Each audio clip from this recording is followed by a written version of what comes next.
হরে কৃষ্ণ। আমাদের হরিবাসরের মহামিলন উৎসব। তো এখন আমাদের মহামিলন উৎসবে হরিবাসরের কর্ণধার প্রদীপ প্রজ্বলন করে অনুষ্ঠান শুরু করবেন। হরি বল।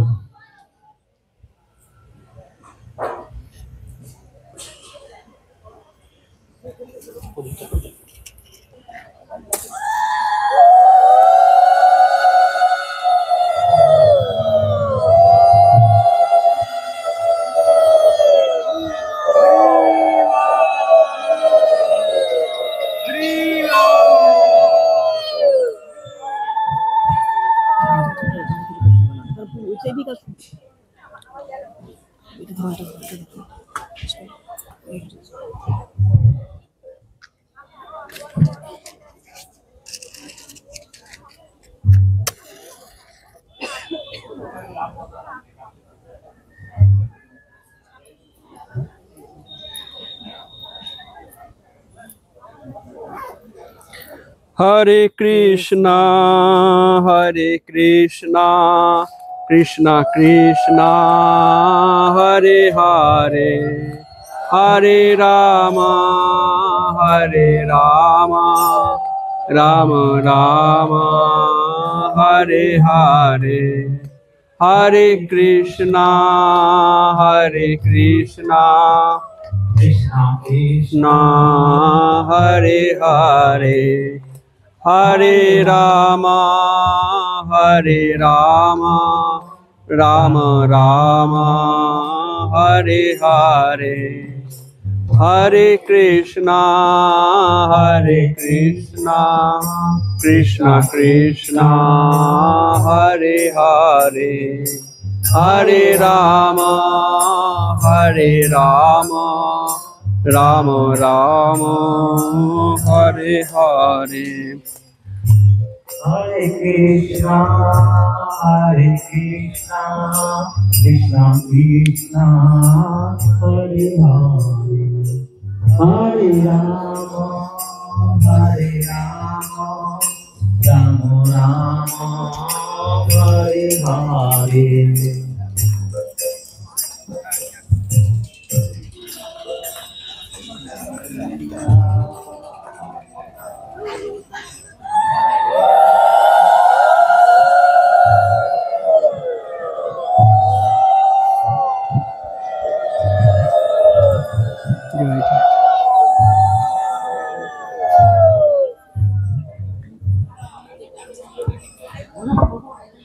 Hare Krishna.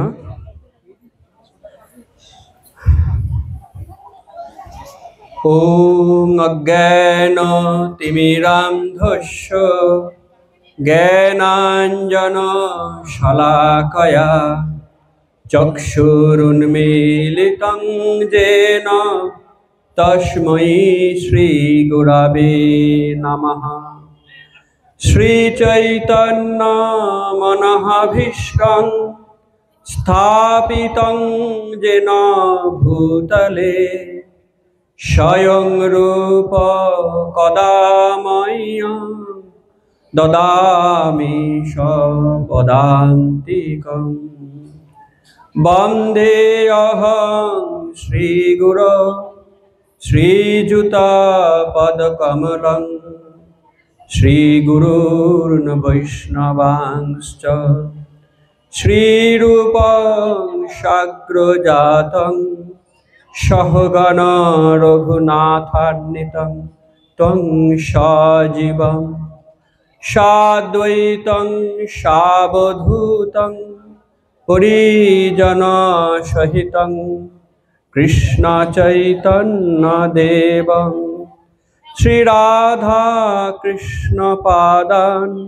Sahagana Lalita Shri Vishakhanitanscha Namo Om Vishnu Padaya Krishna Pristhaya Bhutale Srimate Bhakti Vedanta Swami Niti Namine Namaste Saraswati Deve Gauravani Pracharine निर्विशेष शून्यवादी पाश्चात्य देश तारिणे वाञ्छाकल्पतरुभ्यश्च कृपा सिन्धुभ्यो एव च पतितानां पावनेभ्यो वैष्णवेभ्यो नमो नमः।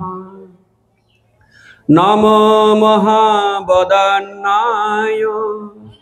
कृष्ण प्रेम प्रदायते कृष्णाय कृष्ण चैतन्य नाम्ने गौरतिसे नमः। हे कृष्ण करुणा सिन्धो दीनबन्धु जगत्पथे गोपेश गोपिका कान्त राधाकान्त नमस्तुते। तप्त कांचन गौरांगी राधे वृंदावनेश्वरी वृषभानुसुते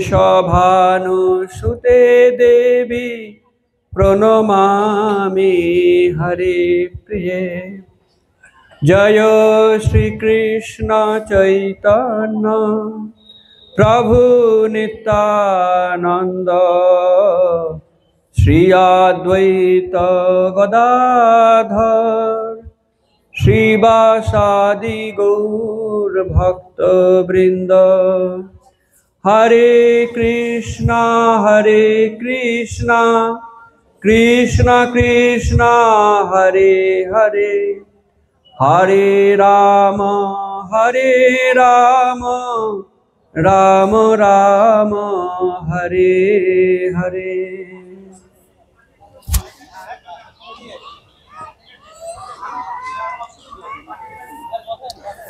ओम तत्सत। हरे कृष्ण। प्रथमेই उपस्थित समस्त भक्तबृंदेर चरणे आमार दंडवत प्रणति निवेदन करी। आमार परमाराध्यतम श्री गुरुपाद पद्म एवं परम गुरु श्रील प्रभुपादेर चरणे दंडवत प्रणति निवेदन करी, कृपा आशीर्वाद प्रार्थना करी। हरे कृष्ण। आमादेर आजकेर जे महामिलन उत्सव तथा भागवत कथा, এই भागवत कथार विषय হচ্ছে कुंती देवीर शिक्षा बा कुंती स्तुति। भगवान श्रीकृष्णेर मुखनिसृत बाणीर नाम श्रीमद् भगवद गीता। भगवद गीता एकटी अत्यंत उच्च मार्गेर आध्यात्मिक दर्शन शास्त्र। श्रीमद् भागवतम गौड़ीय वैष्णवदेर काछे आरेकटी अत्यंत गुरुत्वपूर्ण विषय।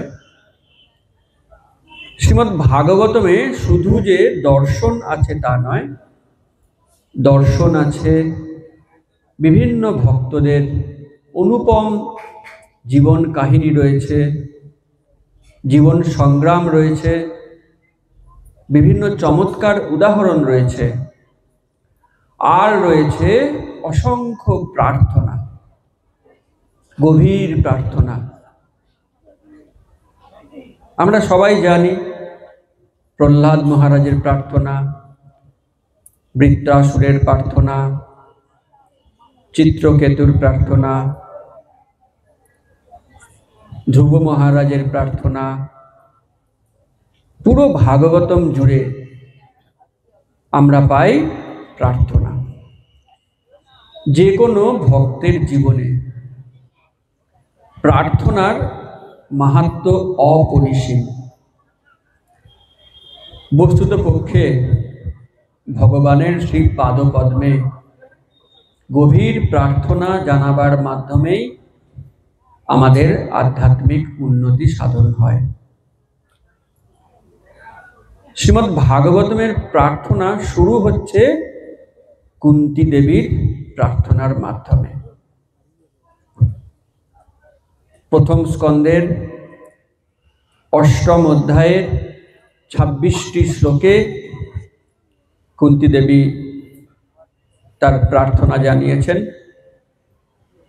1:8-18 থেকে 1:8-43 পর্যন্ত।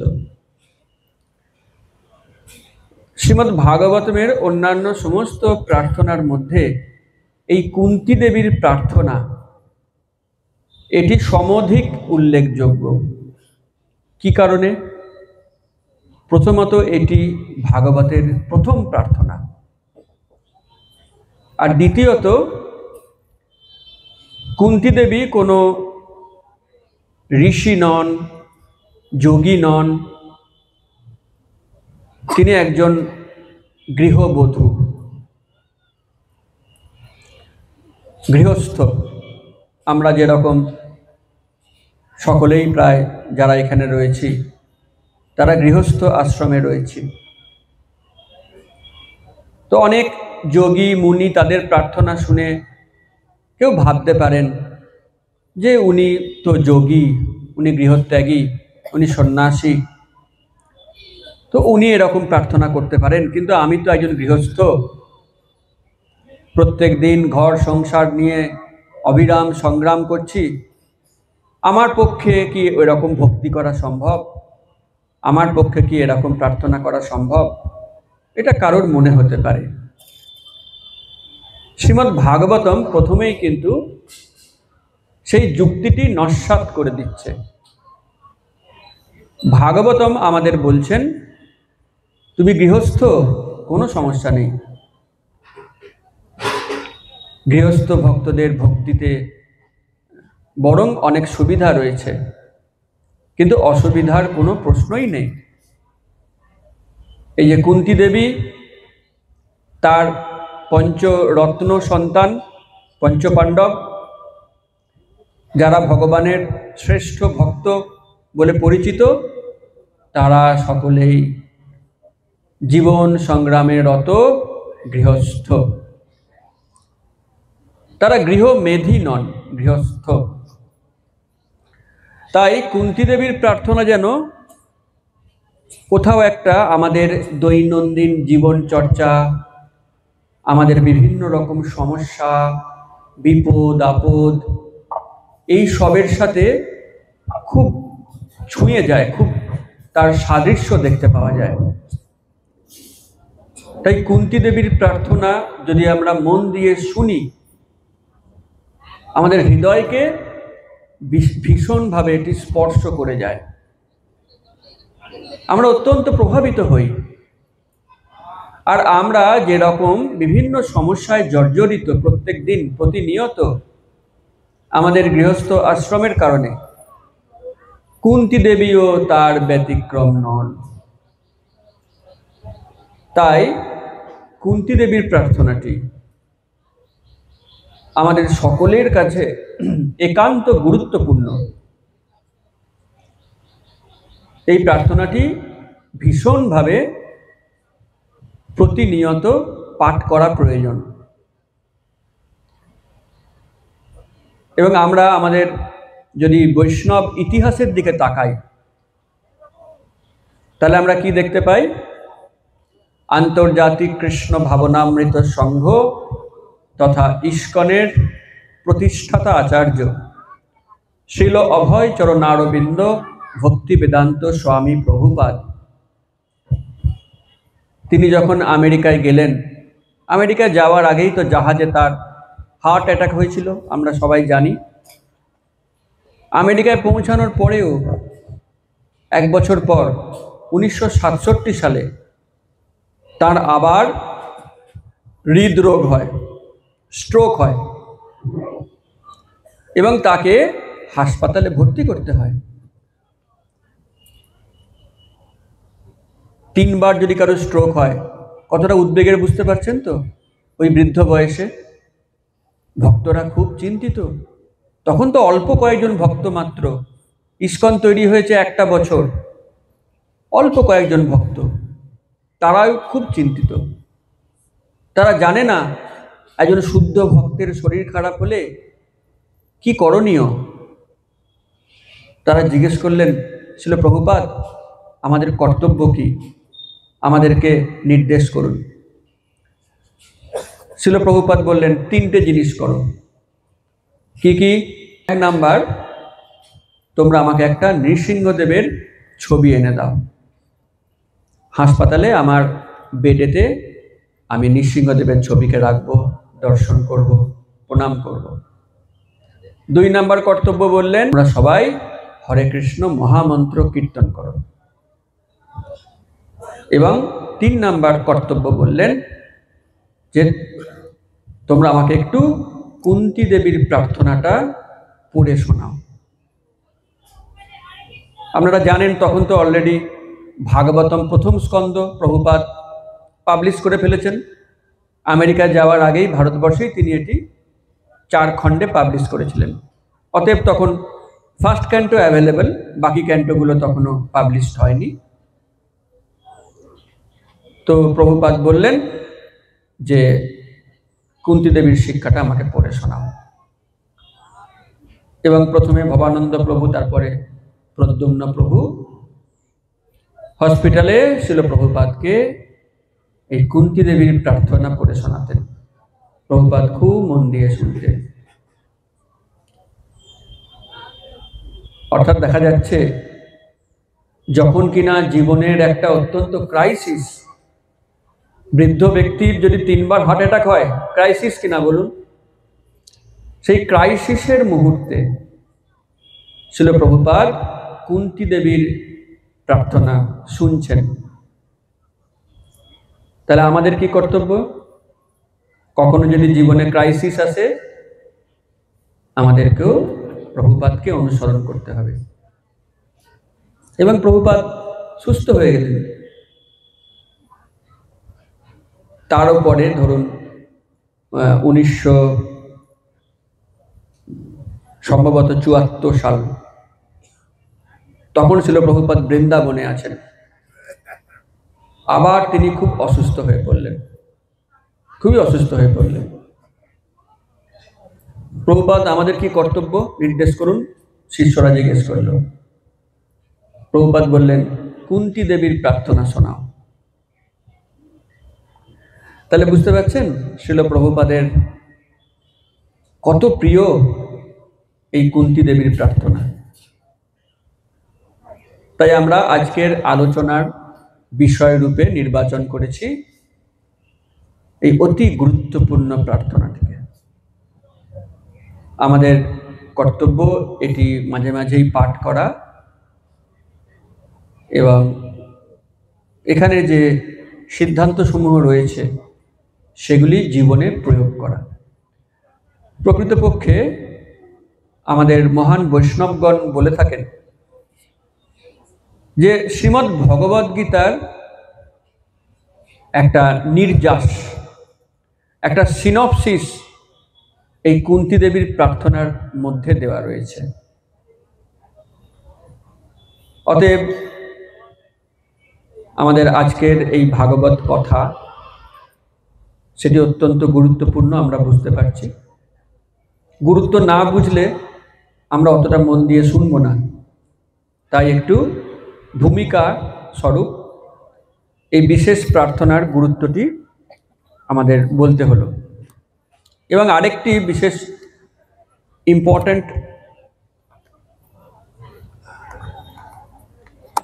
একটা আঙ্গিক, সেটা হচ্ছে আমরা যে অন্যান্য প্রার্থনাগুলো শুনেছি, যেমন বৃত্তাসুরের প্রার্থনা, যেমন প্রহ্লাদ মহারাজের প্রার্থনা, তারা সেই প্রার্থনা কখন করেছেন?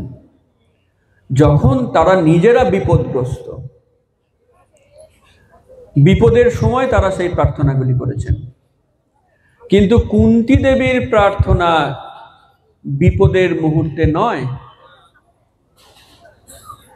যখন পঞ্চপাণ্ডব কুন্তী দেবী বারে বারে বিপদে পড়েছেন, তাদেরকে পুড়িয়ে মারার চেষ্টা করা হয়েছে, জুয়া খেলায় হেরে গিয়ে তারা বনবাসে গেছেন, অজ্ঞাতবাসে গেছেন, ভয়ঙ্কর সব বিপদ, কুরুক্ষেত্র যুদ্ধ হয়েছে, কুন্তী দেবী তখন প্রার্থনা করেননি।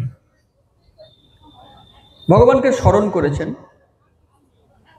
তিনি কখন প্রার্থনা করলেন?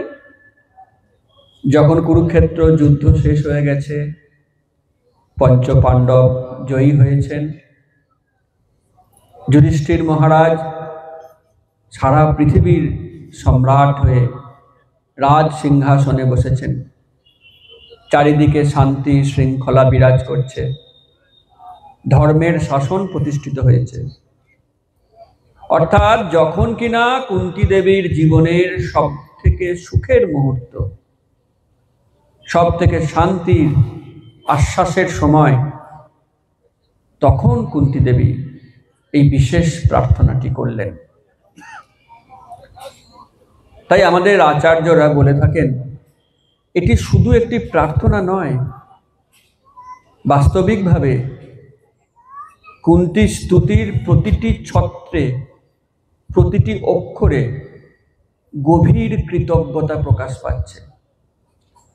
যেভাবে ভগবান পঞ্চ পাণ্ডবকে রক্ষা করেছেন, যেভাবে তিনি যুধিষ্ঠির মহারাজকে বিজয়ী করেছেন, তাতে কুন্তী দেবী অত্যন্ত কৃতজ্ঞ।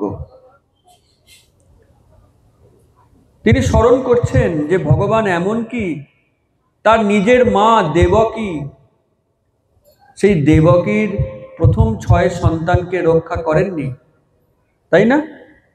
যখন কংস আছাড় দিয়ে দিয়ে মারছে, কৃষ্ণ রক্ষা করেননি। এমনকি যখন কৃষ্ণের প্রিয় বন্ধু দ্রৌপদীর 5 পুত্রকে অশ্বত্থামা হত্যা করছে, কৃষ্ণ রক্ষা করেননি। এমনকি যখন কৃষ্ণের আদরের ভগ্নী সুভদ্রা তার পুত্র অভিমন্যুকে চক্রব্যূহে সবাই মিলে নৃশংসভাবে হত্যা করছে, কৃষ্ণ তাকে রক্ষা করেননি। কৃষ্ণ কেবলমাত্র রক্ষা করেছেন পঞ্চ পাণ্ডবকে। কৃতজ্ঞতা বোধ জাগবে না বলুন? কুন্তী দেবী প্রত্যেক মুহূর্তে ভাবছেন, আমার কি ভাগ্য, সাক্ষাৎ ভগবান তার নিজের মাকে সেভাবে আশ্বস্ত করলেন না, তার নিজের ভাগনা, নিজের অন্যান্য সমস্ত আত্মীয় তাদেরকেও রক্ষা করলেন না, কিন্তু আমার 5 পুত্রের গায়ে একটি আঁচড়ও লাগলো না। তাই কুন্তী দেবী অত্যন্ত কৃতজ্ঞ। তার প্রার্থনার প্রতিটা অক্ষরে সেই কৃতজ্ঞতার রং লেগে আছে।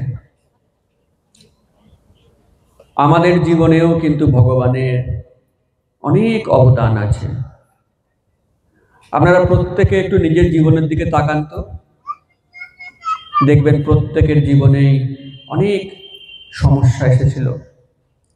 কারোর কারোর জীবনে তো প্রাণঘাতী সমস্যা এসেছিল। কি করে রক্ষা পেলেন? কে রক্ষা করলো? প্রহ্লাদ মহারাজ বলেছেন, শুধু ডাক্তার দিয়ে, শুধু ঔষধ দিয়ে কারোর জীবন বাঁচে না, যদি ভগবান রক্ষা না করেন। তাই আমাদের প্রত্যেকের জীবনে অনেক বড় বড় সংকট এসেছে, আসবেও হয়তো। কে রক্ষা করেছেন আর কেই বা রক্ষা করবেন? তিনি হলেন ভগবান। কিন্তু আমাদের কি সেই রকম কৃতজ্ঞতা বোধ জাগে? আমরা কি সেগুলো মাঝে মাঝে স্মরণ করি? কুন্তী দেবী কিন্তু করছেন। কুন্তী দেবী স্মরণ করছেন।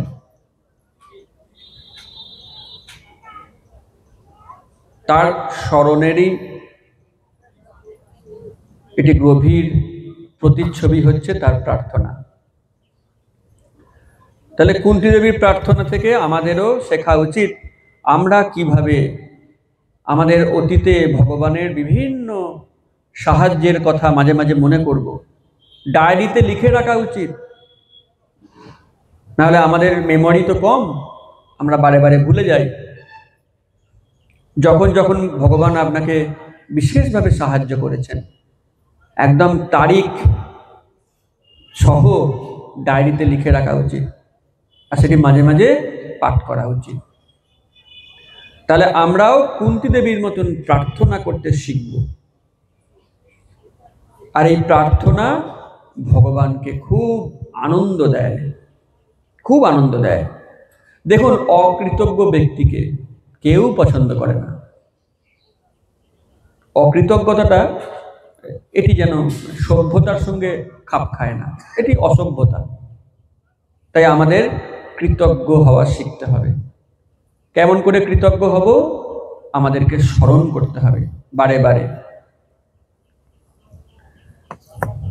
একটা ইংরেজিতে কথা আছে, if you are not grateful then you are great ফুল।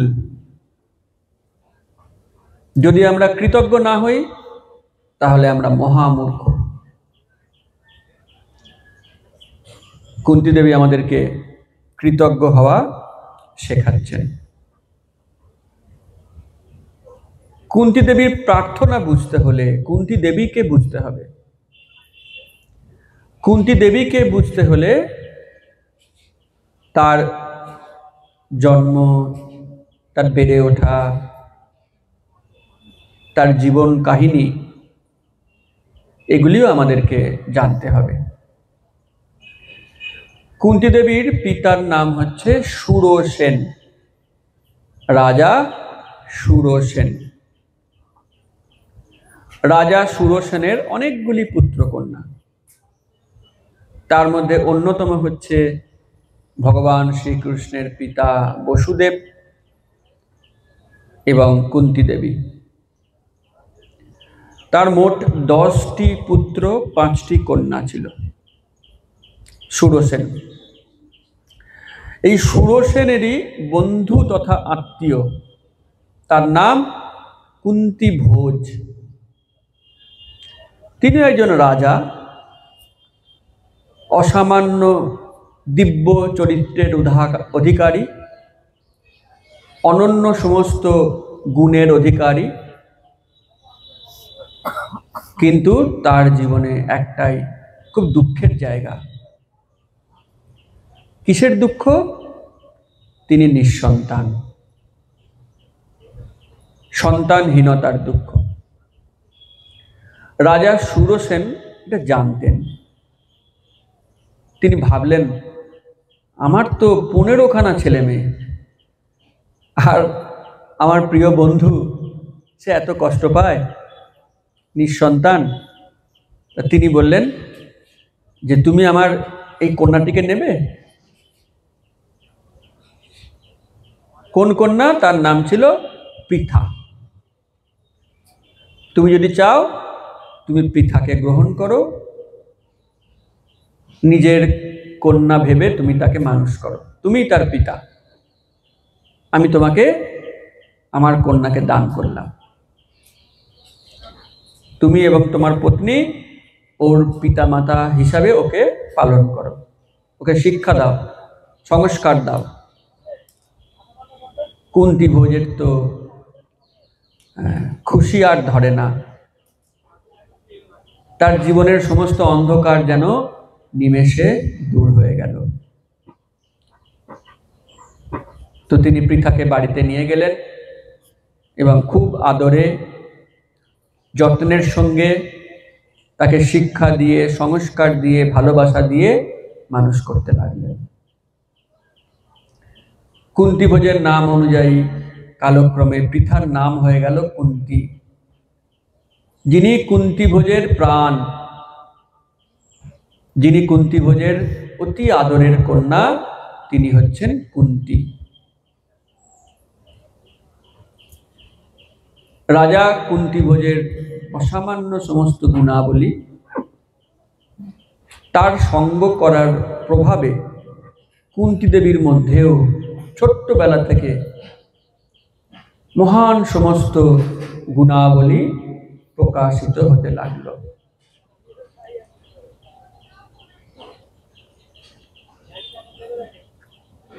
এবং কুন্তী দেবীর এই গুণের কথা চারিদিকে ব্যপ্ত হয়ে গেল। সুগন্ধ, একটা ফুলের যদি সুগন্ধ থাকে, আপনি হাজার চেষ্টা করলেও এই সুগন্ধ চাপা দিয়ে রাখতে পারবেন না। পারা যাবে? সেটা ঠিক সকলের নাকে গিয়ে পৌঁছে যাবে।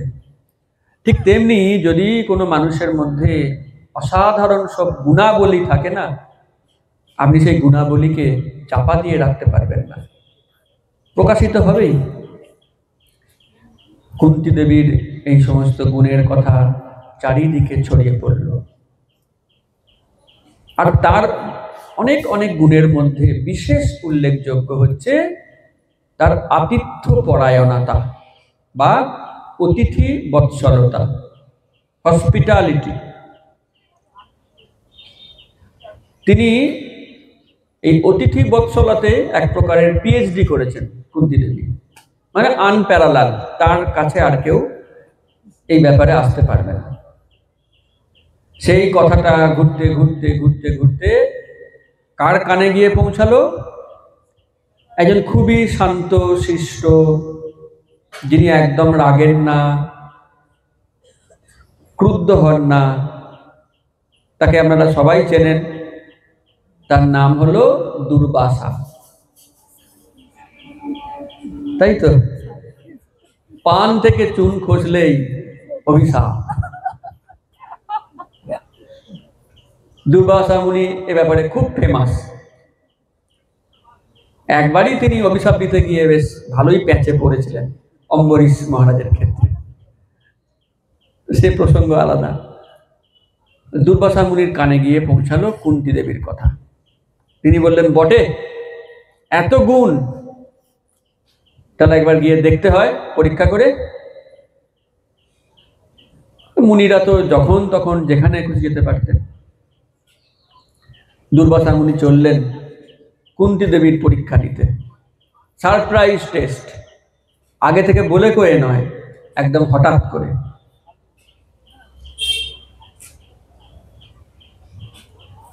তিনি রাজা কুন্তীভোজের প্রাসাদে গেলেন। তাকে রাজা অত্যন্ত সম্মানের সঙ্গে ওয়েলকাম করলেন, তার চরণ ধুয়ে দিলেন, গলায় প্রসাদী মালা দিলেন, প্রণাম করলেন, স্তব স্তুতি করলেন। আর তিনি তার নিজের কন্যা কুন্তী দেবীকে ডেকে বললেন যে, কুন্তীমা, তুমি দুর্বাসা মুনিকে সেবা যত্ন করো, উনি আমাদের পরম অতিথি। তখন দুর্বাসা ভাবলেন, আমি তো সেটাই চাই। অবাক কাণ্ড, কুন্তী দেবী এমন নিবিড় সেবা করলেন যে এমনকি দুর্বাসা মুনিও অনেক চেষ্টা করেও একটা কোনো ভুল ধরতে পারলেন না। একদম 100-100। দুর্বাসা মুনি এত প্রসন্ন হলেন, বললেন, আমি তো সবাইকে অভিশাপ দিয়ে বেড়াই, আমার একটু বদনাম হয়ে গেছে, তো আমি তোমাকে আশীর্বাদ দেব, আমি তোমাকে এমন বর দেব যার জন্য তোমার নাম ইতিহাসে স্বর্ণাক্ষরে লেখা থাকবে। বলো কি বর তোমাকে দেব? কুন্তী দেবী তো একজন বালিকা, তার সেভাবে জগৎকে জানা হয়নি, দেখা হয়নি। তিনি খুব বিনয়ের সঙ্গে বললেন, আমি তো আমার ভালো মন্দ বুঝি না, আমার যেটা ভালো হয় আপনি আমাকে সেই আশীর্বাদ করুন। দেখুন, এটা হচ্ছে একটা শিক্ষা। কুন্তী দেবী নিজের ভালো মন্দ বোঝেন না, আর আমরা খুব বুঝি নাকি?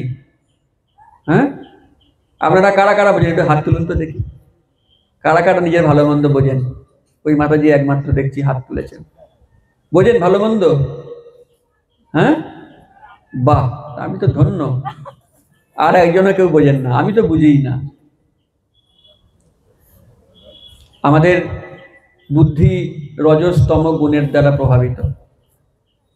যেটা ভালো বলে আঁকড়ে ধরি, দেখা যায় সেটাই খারাপ হয়ে গেল। যেটা খারাপ বলে দূরে সরিয়ে রাখি, দেখা যায় সেটাই আমার জীবনে ভালো ছিল। তাই আমরা কেউই প্রকৃত ভালো মন্দ বুঝি না, আপাতভাবে বুঝি, প্রকৃত বুঝি না। তাই আমাদেরও প্রার্থনা করা উচিত ভগবানের কাছে, আমার যাতে ভালো হয়, দয়া করে আপনি আমাকে সেই আশীর্বাদ করুন। কারণ তা না হলে আমরা এমন কিছু চেয়ে বসবো যেটা আখেরে আমার ভালো নয়। তাই যখন কোনো বৈষ্ণবকে প্রণাম করব, গুরুবর্গীয়কে প্রণাম করব, ভগবানকে প্রণাম করব, এতটা দুঃসাহসী হওয়া উচিত নয় যে আমাকে এটাই দিতে হবে, এটাই আমার চাহিদা। বরং বলা উচিত যেটাতে আমার ভালো হয় আপনি সেটা দিন। এবং কুন্তী দেবী তাই বললেন, আমার যাতে মঙ্গল হয় আপনি অনুগ্রহ করে আমাকে সেই বর দিন। দুর্বাসা মুনি বললেন, ঠিক আছে, তুমি তো একটা আমাকে ভালোই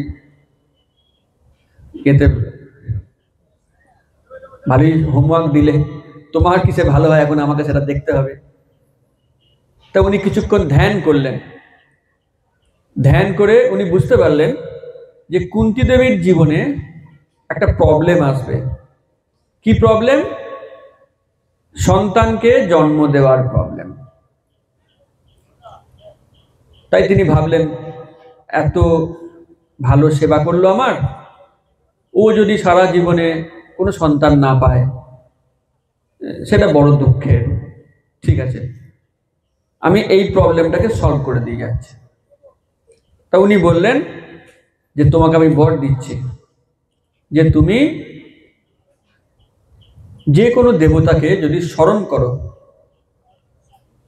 একটা মন্ত্র বলে তোমাকে আমি একটা অথর্ব বেদের মন্ত্র শিখিয়ে দিচ্ছি, মুখস্থ করে নাও। যে কোনো দেবতাকে স্মরণ করে যখন তুমি এই মন্ত্রটা বলবে, তৎক্ষণাৎ সেই দেবতা হাজির হবেন এবং তোমাকে একটি সন্তান উপহার দেবেন। কুন্তী দেবী বললেন, ঠিক আছে, আপনি যেটা ভালো মনে করেন। দুর্বাসা মুনি বর দিয়ে চলে গেলেন। এখন একটা বালিকা তো, কুন্তী দেবী হাজার হলেও বয়স কম, তো বালক বালিকার পক্ষে ধৈর্য রাখা মুশকিল। আপনি একটা বালককে একটা কাগজের ভালো করে প্যাক করে একটা জিনিস দিন, খবরদার এটা কিন্তু খুলবে না, কালকে খুলবে। ও কিছুতেই একটা দিন ধৈর্য রাখতে পারবে না, ও তৎক্ষণাৎ এটা খুলেই ছাড়বে। তাই হয় না?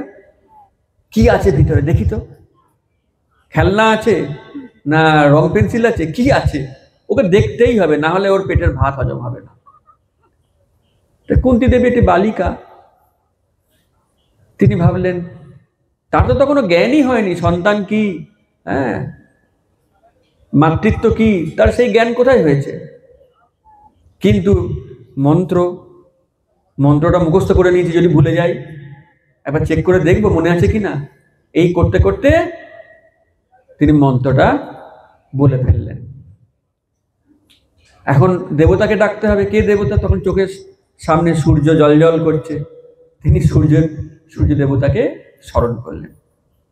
তৎক্ষণাৎ সেখানে সূর্য হাজির। সূর্য বললেন যে আমি আপনাকে একটা সন্তান দেব। কুন্তী দেবী লাফিয়ে উঠলেন, না না না না, এটা আমি এমনি জাস্ট টেস্ট করছিলাম, এটা সত্যিকারের কিছু বলিনি, ট্রায়াল। আমি তো একটা বালিকা, আমি কি করে সন্তান মানুষ করব? সূর্যদেব বললেন, মন্ত্র নিয়ে ছেলে খেলা করা যায় না। মন্ত্র একবার মুখ দিয়ে বেরিয়ে গেলে মন্ত্রের শক্তি কাজ করবেই। বন্দুকের বুলেট আর মুখের কথা বা মুখের মন্ত্র একবার বেরিয়ে গেলে সে তার কাজ করবেই করবে, ওকে আর উইথড্র করা যায় না। আমরা যে মহামন্ত্র জপ করি, এটা আমাদের মনে রাখতে হবে। মহামন্ত্র যেন আমরা ভালোভাবে জপ করি। যাই হোক, সূর্যদেব একটি সন্তানকে দিয়ে গেলেন। তার নাম সবাই আমরা জানি, কি নাম? কর্ণ। কুন্তী দেবী একে বালিকা, হঠাৎ এই এত কিছু ঘটে গেল কয়েক মুহূর্তের মধ্যে, কি করব? এখনকার দিনেও তো এখন এত যুগ এগিয়ে এসছে, এত নাকি আধুনিক হয়েছে, তাও যদি কোনো কুমারী মায়ের সন্তান হয় সেটি একটি সমাজের কাছে খুব লজ্জার ব্যাপার। আর তখন তাহলে এটা কত লজ্জার ব্যাপার ছিল। তাই সেই লোক লজ্জা কেমন করে সামলাবো, কেমন করে পরিচয় দেব?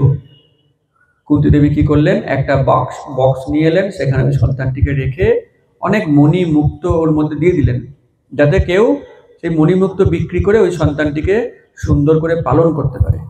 প্রচুর ধনরত্ন দিয়ে গঙ্গায় ভাসিয়ে দিলেন। তো এগুলো আমাদের জানা কাহিনী, কিন্তু কুন্তী দেবীর জীবন না একটুখানি আলোচনা করলে আমরা তার প্রার্থনা সঠিকভাবে বুঝতে পারবো না, তাই একটু শর্টে আমরা এটা বলছি। তো তারপরে কুন্তী দেবীর বিবাহ হলো পাণ্ডুর সঙ্গে। পাণ্ডুর আরেক পত্নীর সঙ্গে পরে বিবাহ হয়, তার নাম মাদ্রী। তো পাণ্ডু যখন মৃগয়ে গেছেন তখন সেখানে এক ঋষি এবং ঋষি পত্নী তারা যখন শারীরিক সম্পর্ক স্থাপন করেছিলেন, পাণ্ডু হরিণ মনে করে তীর ছোড়েন এবং সেই তাদের বুকে তীর লাগে।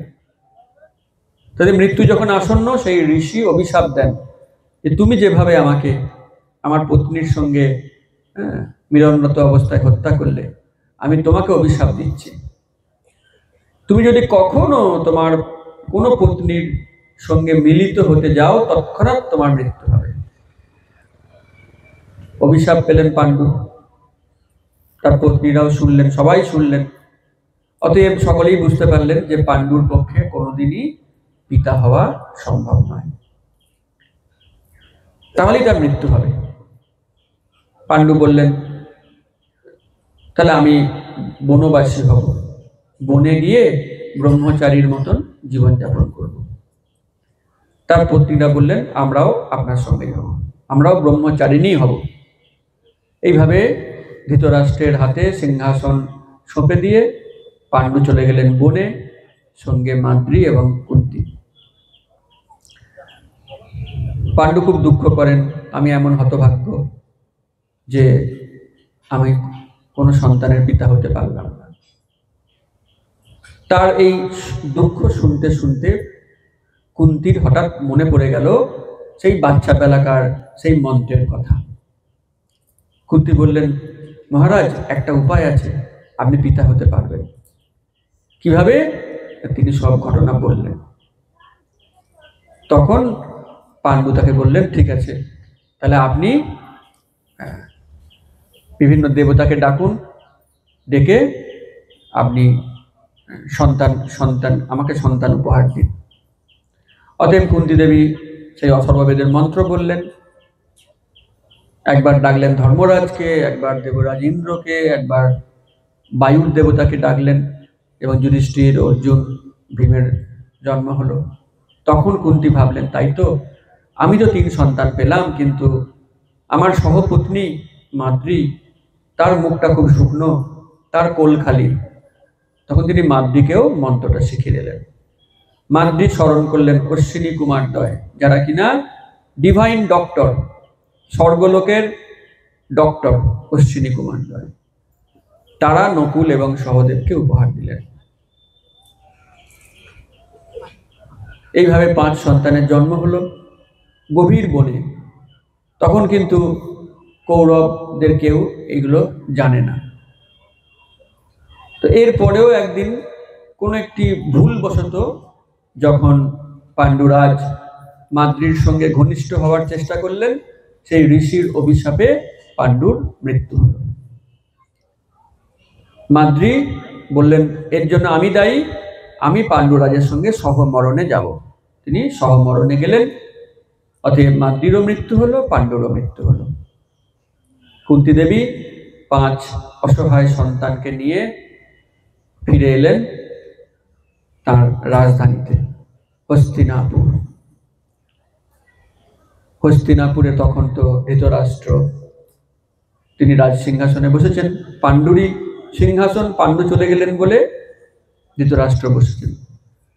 ধৃতরাষ্ট্র খুব আশায় ছিলেন যে পাণ্ডুর তো কোনোদিন কোনো সন্তান হবে না, অতএব আমার সন্তানরাই হবে ভবিষ্যতের কৌরব সিংহাসনের একমাত্র অধিকারী। এমন সময় বিনা মেঘে বজ্রপাত, কুন্তী দেবী একটা নয়, দুটো নয়, পাঁচটা সন্তানকে নিয়ে বনবাস থেকে ফিরে এলেন। কি ব্যাপার, এরা কারা? আর তোমার পরনে বিধবার পোশাক কেন? কুন্তী দেবী সমস্ত ঘটনা বললেন। ধৃতরাষ্ট্র মানতে অস্বীকার করলেন, না না না, এদেরকে আমি পাণ্ডুর পুত্র হিসেবে মানি না। তুমি যে ঠিক বোঝো তার প্রমাণ কি? এই কথাগুলো কেমন গল্পের মতন শোনাচ্ছে। দেবতারা এসে তোমাকে সন্তান দিয়েছে, মানেটা কি? আমি এদেরকে মানি না। কেন মানছেন না? না মানলে তো সিংহাসন ছেড়ে দিতে হবে। অতএব তিনি কৌশল নিলেন যে আমি এদেরকে মানিই না।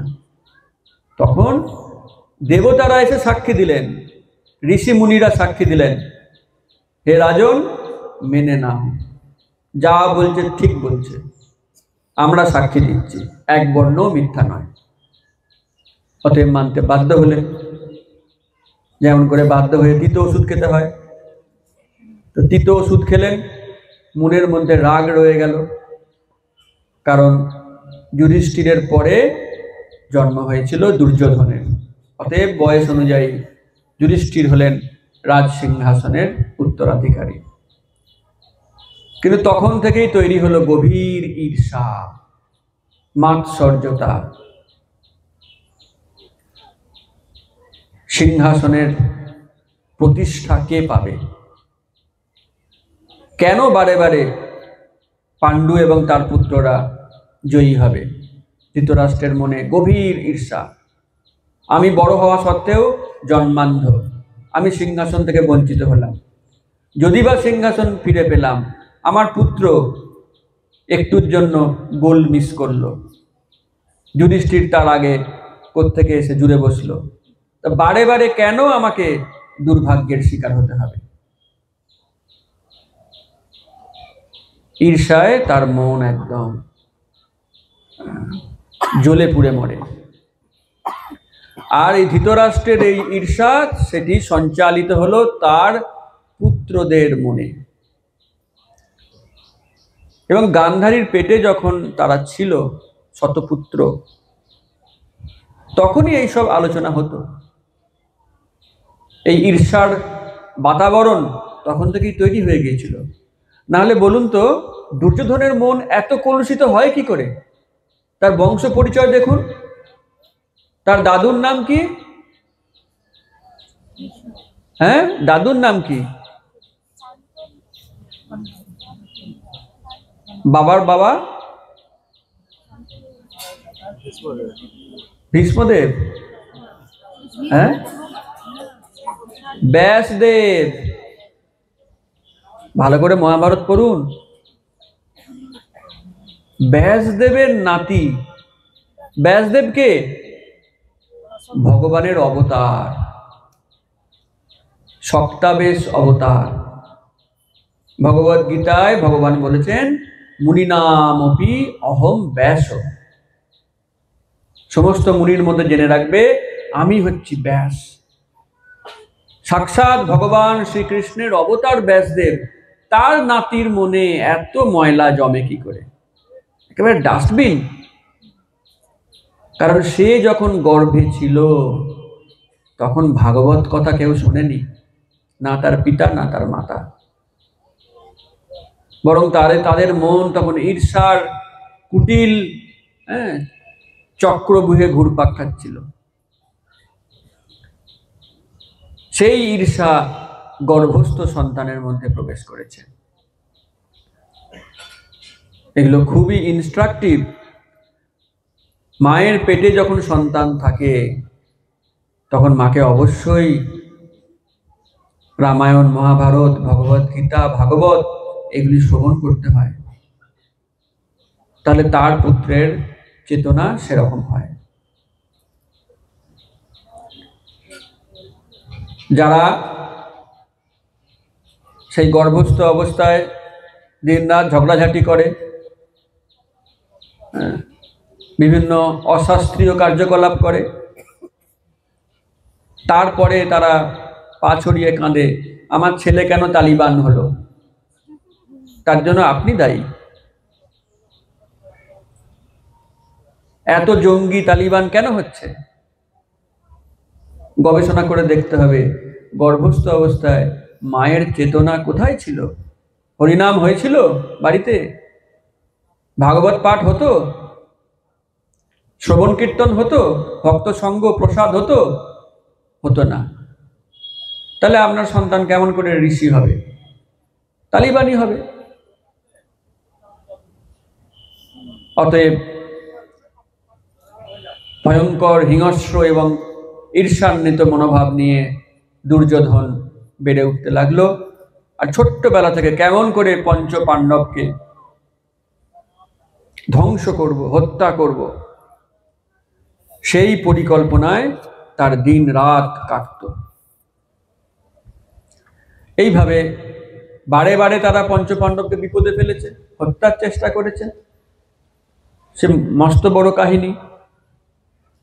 সারা জীবন ধরে পঞ্চপাণ্ডব কষ্ট পেয়েছে। এমনকি যুদ্ধের পরেও দ্রৌপদীর 5 পুত্রকে হত্যা করা হয়েছে। এমনকি তারপরেও সুভদ্রার গর্ভস্থ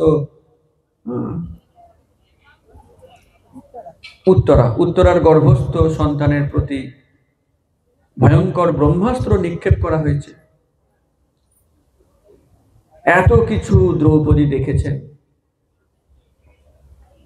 এবং তিনি এখন কৃতজ্ঞতার সঙ্গে অশ্রুপাত করতে করতে স্মরণ করছেন যে একমাত্র মধুসূদনই আমার পাশে ছিলেন, আর কেউ ছিল না, কেউ ছিল না।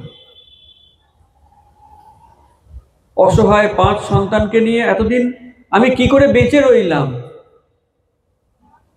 ভয়ঙ্কর মৃত্যুর ফান থেকে কেমন করে আমার সন্তানদের আমি রক্ষা করলাম? একমাত্র কৃষ্ণের কারণে। যার কেউ নেই, তার একমাত্র গতি হলেন ভগবান শ্রীকৃষ্ণ। অতএব আজকে এই মহা সুখের দিনে, যখন তার কোনো শত্রু নেই, যখন তার পুত্র হচ্ছেন রাজাধিরাজ, তখন কুন্তী দেবী সমস্ত ভগবানের সাহায্যগুলি বারে বারে স্মরণ করছেন।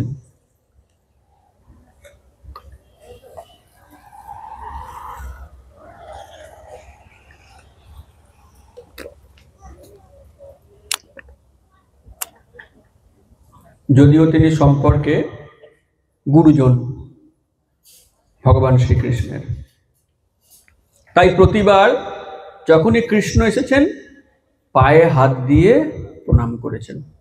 ভগবান প্রণাম করছেন পায়ে হাত দিয়ে। কুন্তী দেবীকে, যুধিষ্ঠির মহারাজকে, ধৃতরাষ্ট্রকে, গান্ধারীকে, ভীষ্মদেবকে ভগবান শ্রীকৃষ্ণ লোকাচার মেনে পায়ে হাত দিয়ে প্রণাম করতেন। কেমন লাগে বলুন তো, যখন ভগবান কাউকে পায়ে হাত দিয়ে প্রণাম করে? কেমন লাগে? আবার নিতেও হবে, কারণ লোকাচার, শিষ্টাচার, এগুলি তো মেনে চলতে হয়। কিন্তু কুন্তী দেবীর মনটা তখন লজ্জায়, গ্লানিতে ভরে উঠত যে ভগবান আমাকে প্রণাম করছেন। ঠিক আছে, একটা দিন অন্তত পক্ষে আমি এর শোধ তুলব। একটা দিন নিশ্চয়ই আসবে। সেই দিন এলো যখন পঞ্চপাণ্ডবকে রাজ সিংহাসনে বসিয়ে ভগবান শ্রীকৃষ্ণ দ্বারকায় ফিরবেন। রথ প্রস্তুত হয়ে গেছে, রথে উঠবেন। যুধিষ্ঠির মহারাজ রথের সুরক্ষার ব্যবস্থা করেছেন। দ্বারকায় তাকে গার্ড দিয়ে একটা বিশাল সৈন্যবাহিনী নিয়ে যাবে। শুধু তাই নয়, সেই পথের মাঝে মাঝে ভগবান বিশ্রাম করবেন বলে 5 স্টার গেস্ট হাউস তৈরি হয়েছে, গোবিন্দাস রেস্টুরেন্ট তৈরি হয়েছে। গোবিন্দ প্রসাদ পাবেন, তার জন্য গোবিন্দাস। যুধিষ্ঠির মহারাজ নিখুঁত পরিকল্পনা করেছেন দিল্লি থেকে যাবেন গুজরাট রথে করে, মাঝখানে মাঝখানে বিশ্রাম করবেন, খাওয়া দাওয়া করবেন, সব আয়োজন কমপ্লিট। কুন্তী দেবী তখন ভগবানের উদ্দেশ্যে তার এই প্রার্থনা শুরু করলেন 1:8:18 থেকে। ওম নমো ভগবতে বাসুদেবায়।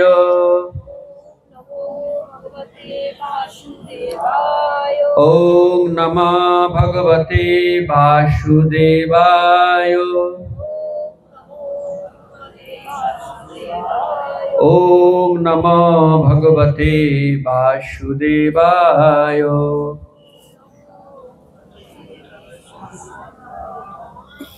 কুন্তী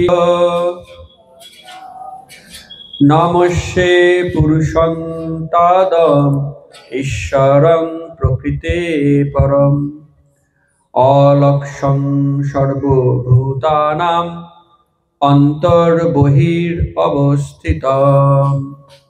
অনুবাদ: শ্রীমতী কুন্তী দেবী বললেন, হে কৃষ্ণ, আমি তোমাকে আমার সশ্রদ্ধ প্রণতি নিবেদন করি, কারণ তুমি আদি পুরুষ এবং জড়া প্রকৃতির সমস্ত গুণে তুমি সকলের অন্তরে এবং বাহিরে অবস্থিত, তথাপি তোমাকে কেউ দেখতে পায় না। প্রত্যেকটি শব্দ খুব গুরুত্বপূর্ণ। কুন্তী দেবী প্রথমেই বললেন, নমস্যে পুরুষং তাদম। কৃষ্ণকে তিনি পরম পুরুষ বলে সবার সামনে ঘোষণা করলেন। ঈশ্বরং প্রকৃতে পরম, এবং তিনি পরম ঈশ্বরও বটে। একদম হাটে হাঁড়ি ভেঙে দিচ্ছেন। নিজের বাড়ির লোক যদি হাটে হাঁড়ি ভাঙে তাহলে আর কিছু গোপন করা যায়? তখনও যাদের কৃষ্ণের প্রতি ভগবান রূপে বিশ্বাস আসেনি, তখনও যারা কৃষ্ণকে একজন রাজা বলে মনে করতেন, তাদের চোখ খুলে দেওয়ার জন্য কুন্তী দেবী পরিষ্কার বললেন, তুমি পরম পুরুষ, শুধু তাই নয়, তুমি পরমেশ্বর, এবং তুমি সকলের হৃদয়ের ভিতরে রয়েছ, হৃদয়ের বাহিরেও রয়েছ, সর্বত্র। তা সত্ত্বেও তোমাকে কেউ দেখতে পায় না। তাহলে প্রথমেই কুন্তী দেবী ভগবানকে প্রণাম জানালেন। এতকাল পারেননি, দুঃখ বুকের মধ্যে চেপে রেখেছিলেন, বারে বারে কৃষ্ণ এসেছেন আর পিসিমণিকে পায়ে হাত দিয়ে প্রণাম করেছেন। তো আজকে কুন্তী দেবী পায়ে হাত দিলেন না, কৃষ্ণকে লজ্জায় ফেলবেন না বলে, কিন্তু মন্ত্রের মাধ্যমে যা বলার বলে দিলেন। নমস্যে পুরুষং তাত্তম। হে পরম পুরুষ, হে পরমেশ্বর, আমি তোমাকে বারংবার আমার প্রণাম নিবেদন করি।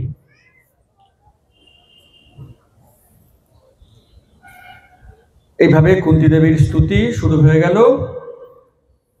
এবং তিনি ভগবানকে গুণাতীত বলে উল্লেখ করলেন। সমস্ত গুণের অতীত,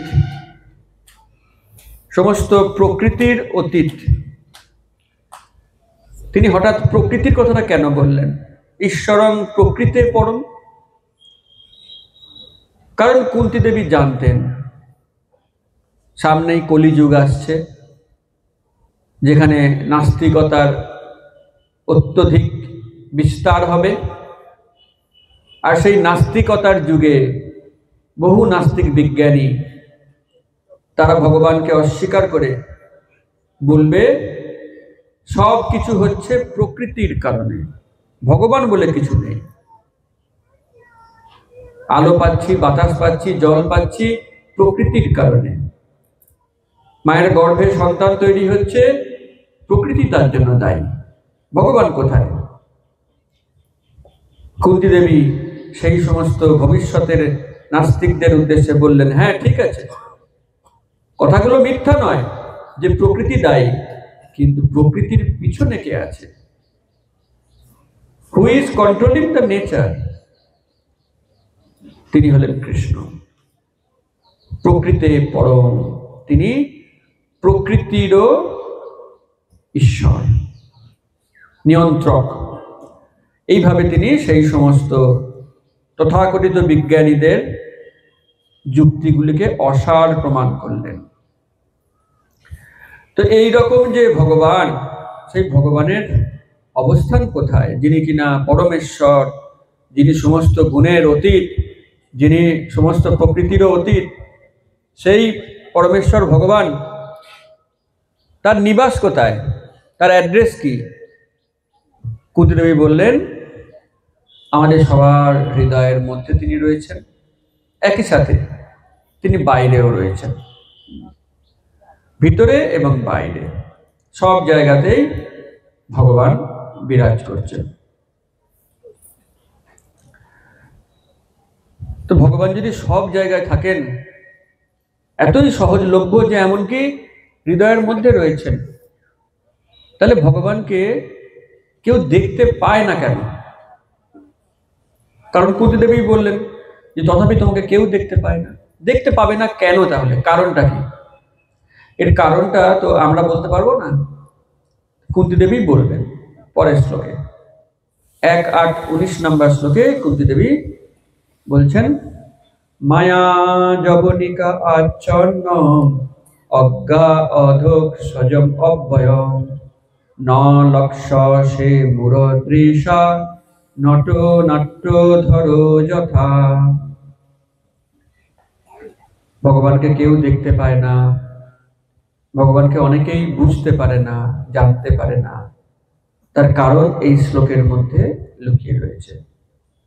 অনুবাদটি হচ্ছে, তুমি ইন্দ্রিয়জ জ্ঞানের অতীত, তুমি মায়া রূপা যবনিকার দ্বারা আচ্ছাদিত, অব্যক্ত এবং অচ্যুত।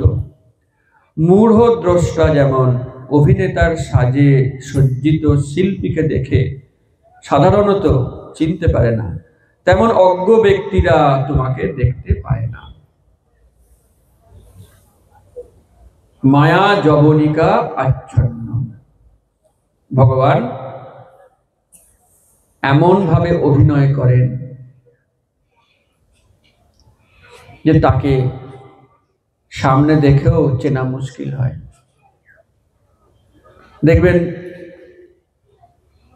অনেক সময় যখন কোনো মানুষেও খুব সুন্দর ছদ্মবেশ নেয়, অভিনয় করে, তার বাড়ির লোকেরাও তাকে ঠিক করে চিনতে পারে না, তাই না? মেকআপ এমনভাবে করা হয়, এখন তো মেকআপ অত্যন্ত উন্নত হয়েছে, সেই মেকআপের জন্য তারা কেমন যেন অচেনা হয়ে যায়। কেউ হয়তো ভিলেনের রোল করছে, তার ছেলে তাকে দেখে কাঁদতে আরম্ভ করে। ছেলে বুঝতে পারে না যে এ তারই পিতা, যে পিতার কোলে সে রোজ আদর খায়। তার ভয়ঙ্কর মেকআপ দেখে তার পুত্র কাঁদতে থাকে। তো মেকআপ বা অভিনয় মানুষকে সাময়িকভাবে বিভ্রান্ত করে দেয়। এখন মানুষের অভিনয়তেই যদি এই অবস্থা হয়, তাহলে ভগবান যখন অভিনয় করেন তখন সেই অভিনয় কতটা উৎকৃষ্ট হতে পারে। তাই কুন্তীদেবী বলছেন যে তুমি মায়ারূপ যবনিকার দ্বারা আচ্ছাদিত এবং তুমি হচ্ছ অধোক সজম। অধোক সজম মানে যিনি হচ্ছেন ইন্দ্রিয় জ্ঞানের অতীত। আমাদের যে জড় ইন্দ্রিয়গুলি, সেই জড় ইন্দ্রিয়গুলি তৈরি করা হয়েছে জড় বস্তু দেখার জন্য। বিভিন্ন যন্ত্রের তো লিমিটেশন থাকে। একটা যন্ত্র যখন তৈরি করা হয় নির্দিষ্ট লক্ষ্য নিয়ে তৈরি করা হয়, সেই লক্ষ্যের বাইরে সেটা কাজ করতে পারে না। তো আমাদের জড় ইন্দ্রিয় তৈরি হয়েছে জড় বস্তু দেখার জন্য। চিন্ময় বস্তুকে জড় ইন্দ্রিয় দিয়ে দেখা যায় না। ভগবান হচ্ছেন চিন্ময়, তাই তিনি অধোক সজম। তো একে ভগবান মায়ারূপ যবনিকার দ্বারা আচ্ছাদিত, তার উপরে তিনি অধোক্ষজ, তিনি অব্যক্ত এবং তিনি অচ্যুত। তাহলে আমরা যে ভগবানকে চিনতে পারি না, এতে আর এমন কি দোষ আছে? যিনি কিনা এত রকম জবনিকার দ্বারা নিজেকে আবৃত করে রেখেছেন, তো তাকে চেনা জানাটা এটা খুব সুকৃতি না হলে সম্ভব নয়, বা কোনো বৈষ্ণবের কৃপা না হলে, কেউ যদি চিনিয়ে না দেয়, এটা সম্ভব নয়। আমাদের কত সৌভাগ্য যে এমনই একজন মহান বৈষ্ণব এসেছিলেন, তার নাম হচ্ছে শ্রীল অভয়চরণ অরবিন্দ ভক্তি বেদান্ত স্বামী প্রভুপাদ। তিনি যদি এরকম করে চিনিয়ে না দিতেন, তাহলে এই আমবাগানের তলায় আজকে আমরা ভাগবত কথা বলতাম না, একত্রিত হওয়ার সুযোগই পেতাম না।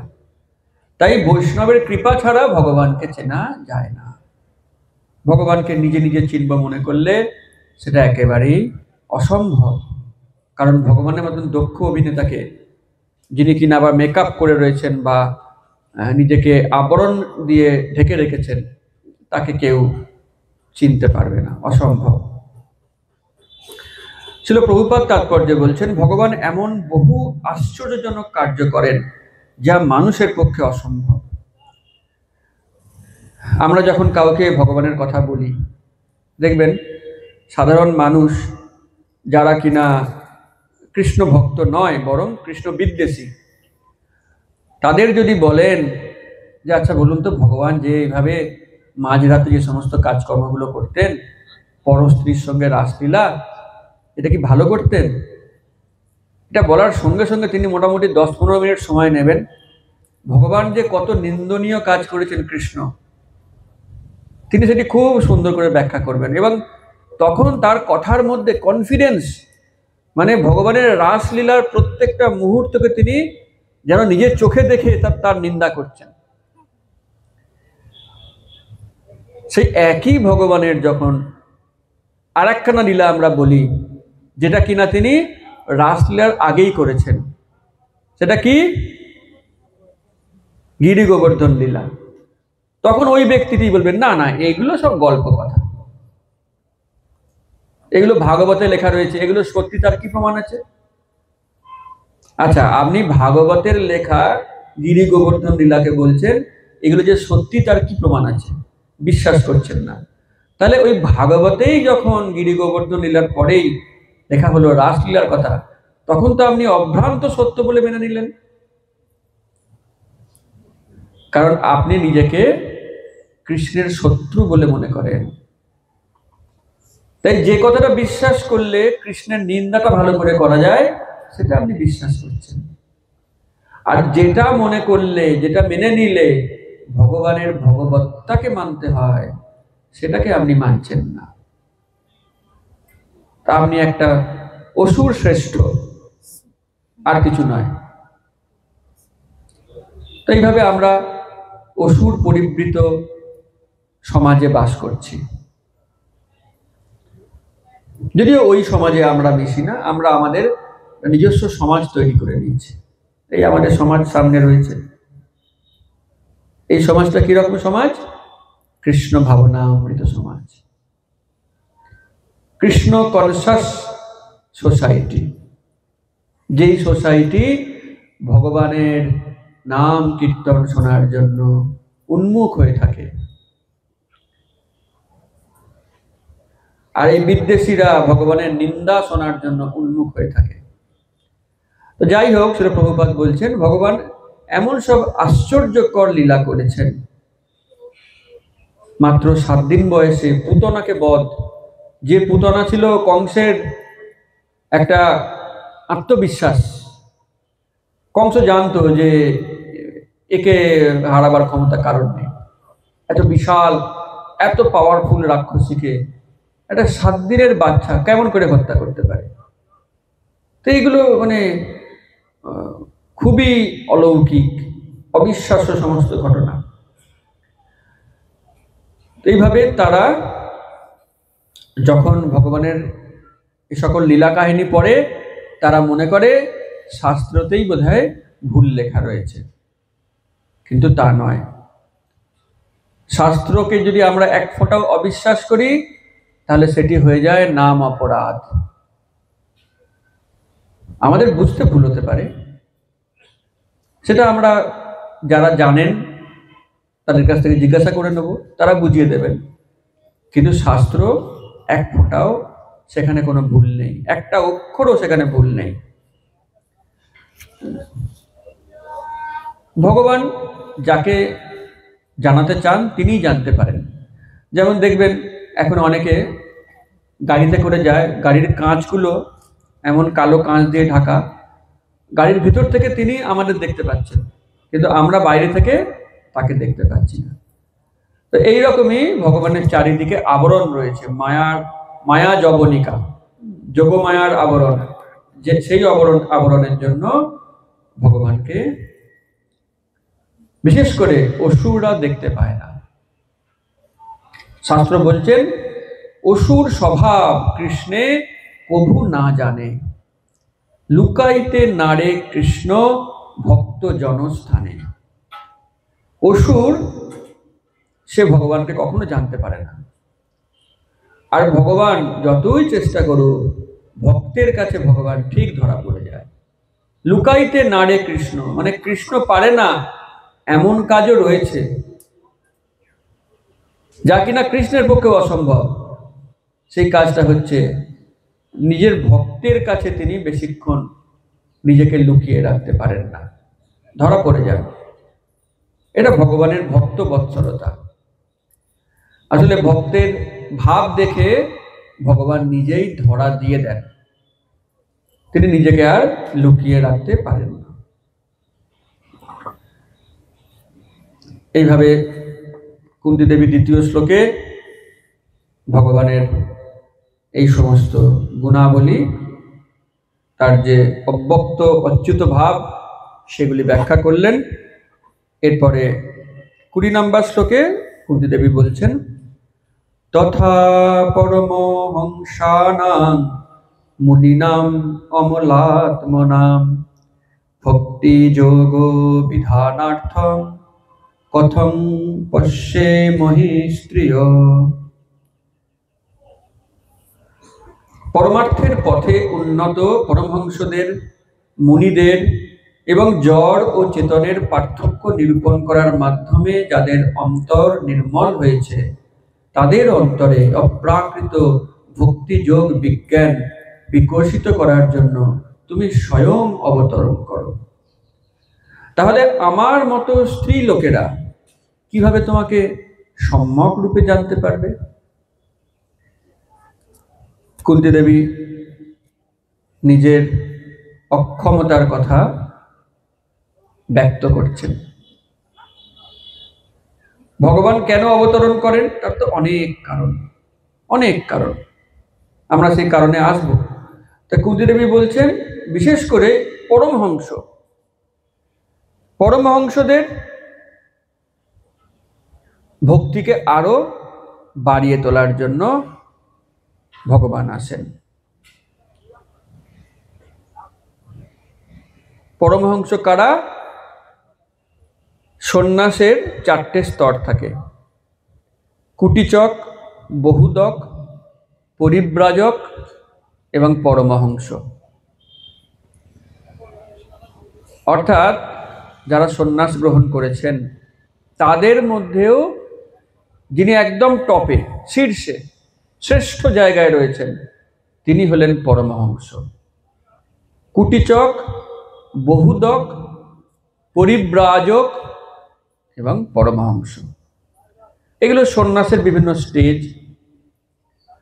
যখন মানে বৈদিক নিয়মে এরকম সন্ন্যাস রয়েছে, যখন কেউ প্রথম সন্ন্যাস নেন তো তখন তিনি নিজের বাড়ি থেকে একটু দূরে অবস্থান করেন, বাড়ি থেকেই হয়তো প্রসাদ যায়, কুটিচক।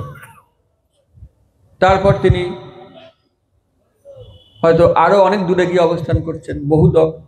তারপর তিনি একেবারেই বেরিয়ে পড়ছেন, পরিব্রাজক, বাড়ি থেকে সম্পূর্ণ সম্পর্ক ছেদ।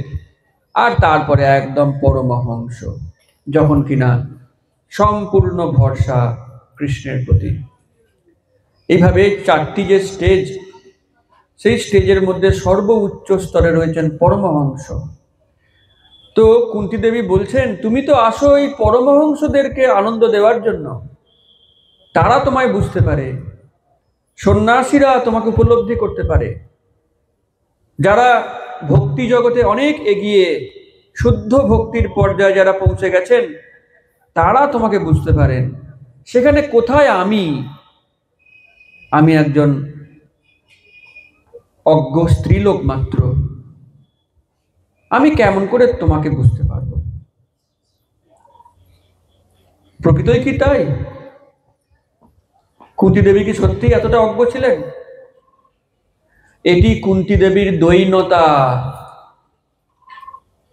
যে কোনো বৈষ্ণব তিনি এমনটাই মনে করেন যে আমি অত্যন্ত অজ্ঞ, আমার কোনো যোগ্যতা নেই।